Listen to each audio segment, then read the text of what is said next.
There is a moment right before someone changes their mind about you where nothing visible happens, no argument, no confrontation, no raised voice, just a shift. A quiet redirection of power that the other person never even notices is happening. And the people who understand that moment, who can create it on command, they don't need to be the loudest person in the room. They don't need to be the smartest or the richest or the most liked. They just need to understand one thing that almost nobody else does. Influence was never about being louder. It was about being invisible. 500 years ago, a man named Niccolò Machiavelli watched the most powerful courts in Europe from the inside. He watched kings fall, not because they lacked armies, but because they misunderstood people. He watched advisors rise from nothing, not because they were the most talented, but because they understood something darker, something almost nobody had the courage to write down. He wrote it anyway, and it got him exiled, banned, and quietly feared for centuries. Because what Machiavelli exposed wasn't a strategy for kings, it was the operating system underneath every human interaction you've ever had. And once you see it, you cannot unsee it. So here's a warning before we go further. This isn't going to feel comfortable, because somewhere in the next few minutes, you're going to recognize yourself. You're going to remember a moment where someone did this to you, and you never even noticed until right now. Let's start with the first truth Machiavelli understood before anyone else dared to say it out loud. People don't resist force, they resist feeling forced. This is the part almost everyone gets backwards. You think the way to get someone to do what you want is to push harder, explain more, convince them with better logic. But logic was never the doorway into someone's decisions. Emotion was always the doorway. And the moment a person feels cornered, even by the truth, they don't open that door. They lock it. So what do the quietly powerful do instead? They don't push. They offer. Think about the last time someone did you a small, unexpected favor. Maybe they covered your coffee. Maybe they helped you carry something without being asked. You probably didn't think much of it in the moment, but something shifted in you anyway. A small, invisible debt formed, and without realizing it, you started looking for a way to repay it. This is not an accident of human nature. It is the oldest lever of influence there is, reciprocity, and it has been quietly steering decisions since long before Machiavelli put a name to it. Give first, and the other person's mind will do the rest of the work for you. But reciprocity alone isn't power. It's just the door. What happens once you're inside the room is where things get interesting. Because the second truth is colder than the first, people don't want freedom. They want the feeling of freedom. Give someone unlimited options, and they freeze. Give someone two options, both of which lead exactly where you wanted them to go. And they'll choose one, feel independent, and thank you for it afterward. This is what separates people who ask for things from people who architect outcomes. The ones who ask get told no. The ones who design the choice never have to ask at all. And once someone has chosen, even a small, seemingly meaningless choice, something locks into place inside them. Machiavelli saw this happen in courts, where a single verbal commitment made casually in passing could bind a man for years, because breaking it would mean admitting he was wrong. Nobody wants to be the person who goes back on their word, not because of the other person, because of what it would mean about themselves. This is the second lever. Once someone commits out loud, in writing, publicly, they will bend their entire future behavior to stay consistent with that one small moment. Consistency isn't a virtue. It's a trap most people build for themselves without ever noticing the walls going up.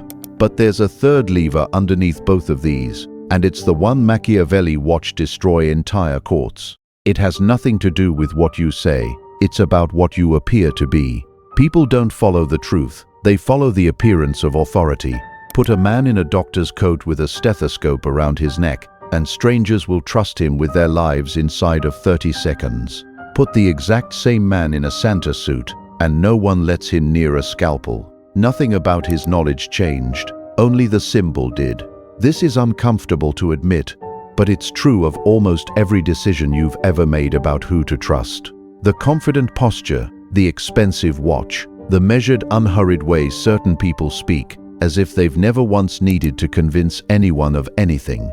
None of it is proof of competence. It is theater, and theater, performed consistently enough, becomes indistinguishable from truth in the mind of the person watching it. Machiavelli understood this better than almost anyone in his century. A prince didn't need to be virtuous. He needed to appear virtuous. He needed to appear virtuous because the crowd only ever judges the performance, never the private reality behind it. And once appearance grants someone authority, a second, quieter force takes over almost immediately. When people don't know what to do, they stop thinking for themselves and start copying the crowd. This is why an empty restaurant feels suspicious and a packed one feels irresistible, even when the food is identical. This is why a product with 0 reviews sits untouched on a shelf next to one with 200, even if the 0 review product is better. Uncertainty is unbearable to the human mind, and the fastest way to escape it is to assume that everyone else already knows something you don't. Layer scarcity on top of that, and the effect multiplies. Tell someone they can have something anytime, and they'll delay forever. Tell them it disappears tomorrow, and suddenly, it's the only thing they can think about. Loss was always a louder signal to the human brain than gain ever was. We are not wired to chase opportunity. We are wired to flee the feeling of losing it. Put those 3 forces together: borrowed authority, the safety of the crowd, and the fear of missing what everyone else already has. And you don't need to convince anyone of anything. Their own mind will do the convincing for you. Now here's where it gets uncomfortable, because so far, this has all been about giving people the illusion of control. But the deepest form of influence Machiavelli studied wasn't about giving anything at all. It was about taking something away and watching what happens next. Silence is the most misunderstood weapon in existence. We are taught, from childhood, that the person who talks the most, argues the loudest, explains the fastest, that person wins.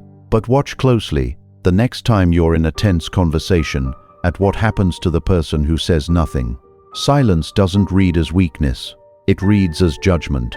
And judgment is unbearable. When you stop responding the way someone expects you to, when you remove your reaction entirely, their mind doesn't relax. It races. It starts filling the silence with its own fears, its own guilt, its own assumptions about what you're thinking. And in that vacuum, you have not lost control of the conversation. You have taken it completely. This is why the calmest person in the room is almost always the most dangerous. Not because they're passive, because they've stopped feeding the emotional exchange the other person is desperately trying to keep alive. And a manipulator, a negotiator, a difficult boss, all of them are starving for a reaction. The day you stop feeding them, they lose their only source of power. But silence is only step 1. Machiavelli understood something even sharper underneath it. Timing is a weapon most people never learn to hold. Urgency is designed to bypass thinking. I need an answer right now. This offer expires today. Every pressured decision you've ever regretted had one thing in common: speed. Because when you're moving fast, you don't see the trap until you're already standing in it. So the people who move differently, the ones who pause before answering, who take the extra day before replying, who let a demand sit in silence a little longer than expected, they aren't being difficult. They're refusing to hand over their thinking to someone else's timeline. And here's the part nobody tells you. Delay doesn't just protect you, it exposes the other person. Watch what someone does when they don't get an instant response. Do they wait patiently, or do they unravel? Double texting, softening their tone, suddenly explaining themselves. That reaction tells you more about their real position than anything they said in their original message. Machiavelli called this reading a man's desperation before he shows his hand. Today, we just call it patience. But it works exactly the same way it did 5 centuries ago, because human nature hasn't upgraded. Only the delivery method has. But before we get to the part that will genuinely unsettle you, there's one more layer hiding underneath everything so far. And it explains why you've told certain people things you never meant to say. The people who get the most out of you rarely ask you a single question. A direct question puts your guard up instantly. Your brain treats it like an interrogation, filtering, calculating, deciding what's safe to hand over. But a statement slides straight past that defense, because your brain doesn't file it as a threat, it files it as conversation. Someone says, "I heard everyone at this company just got a raise," and without meaning to, you correct them. "No, actually, we didn't." And in doing so, you've revealed exactly what they wanted to know, while feeling like you were simply setting the record straight. Someone tells you, "You look like you just had the best vacation of your life, not a single problem the whole time." And rather than let that stand, something in you needs to correct it, explain it, prove the story wasn't that simple, and suddenly you're handing over details nobody asked for. This is the oldest extraction technique in existence, and the rule underneath it is almost never spoken out loud. The more sensitive the information, the fewer questions you should ever need to ask. Statements don't feel like interrogation, they feel like company, and people will confess almost anything to good company. There's a defense against this too, and it's the same one Machiavelli's sharpest advisors used against each other. When someone tries to bait you with flattery, hoping you'll soften and open up, you don't take the bait, and you don't fight it either. You simply reflect it back, flat and unmoved, until they realize the hook isn't landing. When someone tries to guilt you into explaining yourself, you don't defend, because defending guilt only makes you look guilty. You just let the silence sit until it becomes theirs to carry, not yours. This is the real meaning of power that so many people miss entirely. It was never about reacting better. It was about learning not to react at all, and watching how much information, how much control, how much of the upper hand simply falls into your lap the moment you stop performing. Now here is the part of this that will genuinely unsettle you, because if silence, delay, and unasked questions are this powerful, that means someone has probably used every one of them on you. Think back. A person who never quite gave you a straight answer, who stayed just vague enough that you couldn't ever fully read them, who made you feel like you had to work to understand them, to earn their clarity. That wasn't confusion. That was architecture. Machiavelli wrote that a ruler must be both lion and fox, force and cunning, but the fox never announces its intentions. It lets you fill in the blanks yourself, and whatever you imagine is almost always more powerful than the truth would have been. Ambiguity isn't a lack of information, it's a decision to withhold it, because clarity gives other people coordinates, and coordinates are exactly what a person trying to stay in control never wants to hand out. This is the moment where you have to decide something about yourself. Have you been the person filling in the blanks your entire life? Explaining yourself to people who never explained themselves to you? Chasing clarity from someone who benefits from you never fully getting it? Or are you ready to become the version of yourself that stops handing out your reactions for free? Because here is the final truth, and it's the one Machiavelli buried at the center of everything he wrote, hidden underneath centuries of political theory that almost missed the point entirely. Power was never about controlling other people. It was about no longer needing their approval to feel whole. The moment you stop performing for validation, stop over-explaining, stop rushing to please, stop needing the room to like you, something happens that looks almost supernatural to everyone around you. You become unreadable, not cold, not cruel. Just finally fully in possession of yourself. And the people who once tried to pull your strings, they find nothing left to pull. This isn't a script for becoming manipulative. It's a script for becoming impossible to manipulate. For recognizing the invisible moves being made around you every single day, in your job, your relationships, your negotiations, long before you ever have to use a single one of them yourself. Machiavelli didn't write The Prince to make men cruel. He wrote it because he watched good, honest, decent people get destroyed by those who understood power and those who didn't.